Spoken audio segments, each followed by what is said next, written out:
السلام علیکم ورحمۃ اللہ وبرکاتہ۔ بسم اللہ الرحمن الرحیم۔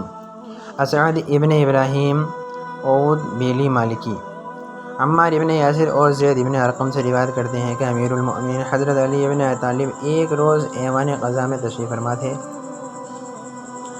ہم سب آپ کی خدمت میں موجود تھے کہ ناگہاں ایک شور و غل کی آواز سنائی دی۔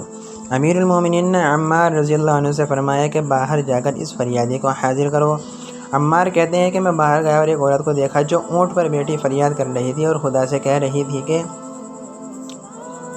اے فریاد رس بے کساں، میں تجھ سے انصاف طلب کرتی ہوں اور تیرے دوست کو تجھ تک پہنچنے کا وسیلہ قرار دے رہی ہوں، مجھے اس ذلت سے نجات دے اور تو ہی عزت بخشنے والا ہے۔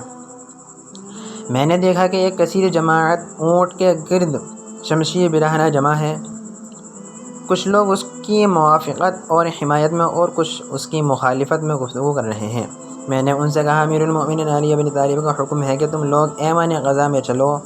وہ سب لوگ اس عورت کو لے کر مسجد میں داخل ہوئے۔ ایک مجمع کثیر تماشائیوں کا جمع ہو گیا۔ امیر المؤمنین کھڑے ہو گئے اور حمد و ثنا خدا اور ستائش مصطفیٰ صلی اللہ علیہ وسلم کے بعد فرمایا، بیان کرو کہ کیا واقعہ ہے اور یہ عورت کیا کہتی ہے۔ مجمع میں سے ایک شخص نے کہا، یا امیر المؤمنین، اس واقعے کا تعلق مجھ سے ہے، میں اس لڑکی کا باپ ہوں۔ عرب کے نامی گرامی معزز مجھ سے اس کی خواستگاری کرتے تھے مگر اس نے مجھے ذلیل کر دیا۔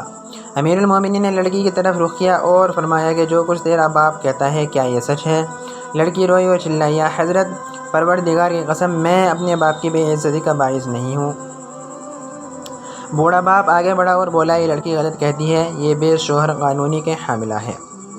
امیر المؤمنین لڑکی کی طرف متوجہ ہوئے اور فرمایا کہ کیا تو حاملہ نہیں ہے اور کیا تیرا باپ جھوٹ بول رہا ہے؟ آقا، یہ سچ ہے کہ میں شوہر نہیں رکھتی، لیکن آپ کے حق کی قسم میں کسی خیانت کی مرتکب نہیں ہوں۔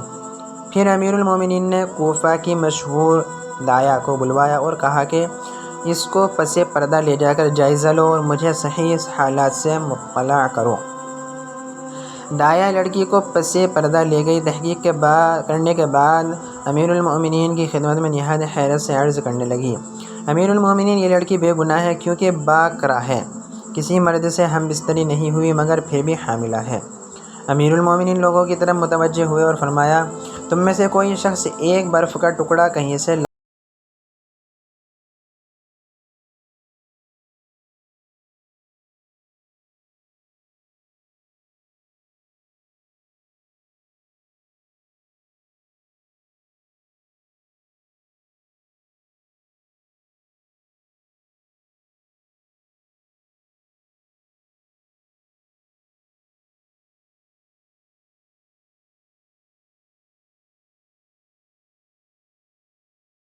تنہائی میں لے گئی، برف پر بٹھایا۔ تھوڑی دیر میں ایک سانپ خارج ہوا، داعیہ نے لے کر امیر المؤمنین کو دکھلایا۔ لوگوں نے جب دیکھا تو بہت حیران ہوئے۔